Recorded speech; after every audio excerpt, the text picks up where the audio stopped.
अरे की फकला पे लागे जैसे मकई के भूंजा। अरे सब के छुएला तो कुछ नहीं बोले लो। आज हम एक बेर छुईला तो कहली बेहुदा।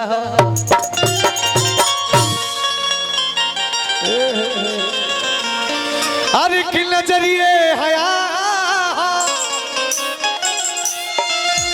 भौकाल बनाओ तरु। अरे की नजरिए हया की नजरिए कया। अरे की नजरिए हम मौती नजरिए सजा। की नजरिए नजर के अरे नजरी से मिला बेला। अरे की नजरी के मारल के हूँ बचियो न पावेला।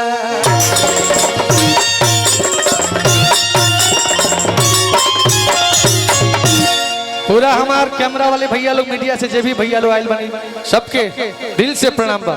सब लोग आशीर्वाद अपने शनि पर बनाए रखिएगा, यही निवेदन है। कहल गइल बा कि वीरों की धरती जवानों का देश बागी बलिया उत्तर प्रदेश। ये धरती वीरों की धरती है। ये धरती वीर मंगल पांडे जी की धरती है। ये धरती चित्त पांडे जी की धरती है। ये धरती पूर्व प्रधानमंत्री स्वर्गीय चंद्रशेखर सिंह जी की धरती है। ये धरती उमाशंकर सिंह जी की धरती है। भाई हमार गाना बहुत वायरल भाई, आप लोग प्यार देहली। एक गीत के पहला लाइन अपना भाईयन खाती गौले बनी हर्षद भैया भोजपुरी के शानदार मंच घोषक आदरणी हर्षद भैया के प्रणाम बा। ये पहला लाइन जब हम गाई बागी बलिया वाला गाना तो हमार भाई हाला करके बताई हलो कि तोहर लोग के भाई सनिया मंच पे खड़ा बटे हाला होइलू। जब पहला लाइन गाई बागी बलिया के गाना तो हाला कर दिया हमार भाई। भैया थोड़ा मॉनिटर में बढ़ाइए ना, इसको वोकल को बढ़ाते रहिए भैया। हेलो आइए पहला लाइन रोना लोग खाली समर्पित बा अपना रंगदार भाईयन खाती। का कहे के बा? अरे की गली गली हम बाहुबली घूमेले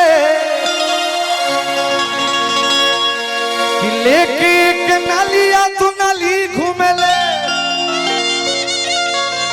एजा जेबा एजा जेबा कि इहा बच्चा बच्चा बाबू अरे फौला दिया।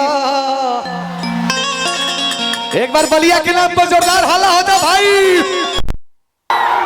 अरे जिया सबके स्वागत करे के बा अपना घर में सब कलाकार आई सनी से जे बा सब सुपरस्टार कलाकार होता तो हमार भाई सबके स्वागत करे के बा।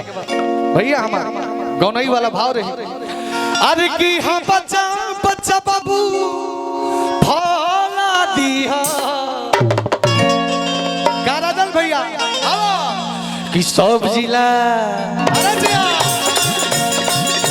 सब जिला खाली जिला हमार जिला बलिया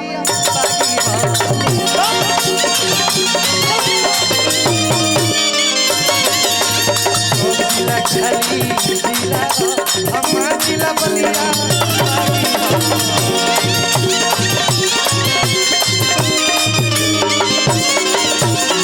गली गली हम बाहुबली घूमेले एक नालिया तू नाली घूमेले। गली गली हम बाहुबली घूमेले एक नालिया तू नाली घूमेले। इहा बच्चा बच्चा बाबू अरे फौला दिया।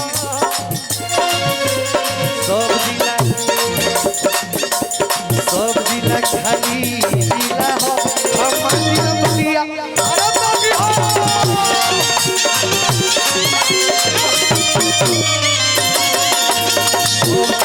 खाली जिला हो हमार जिला बलिया।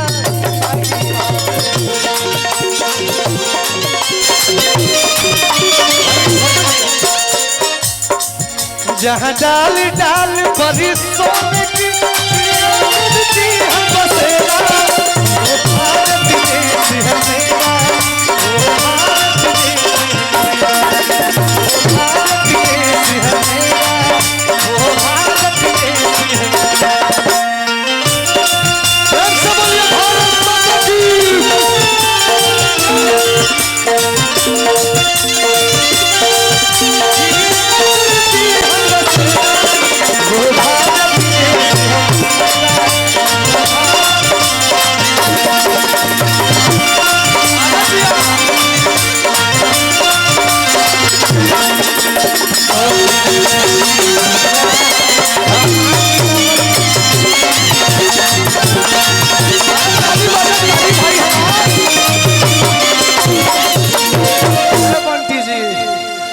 आपका घर किस जिला में पड़ेगा?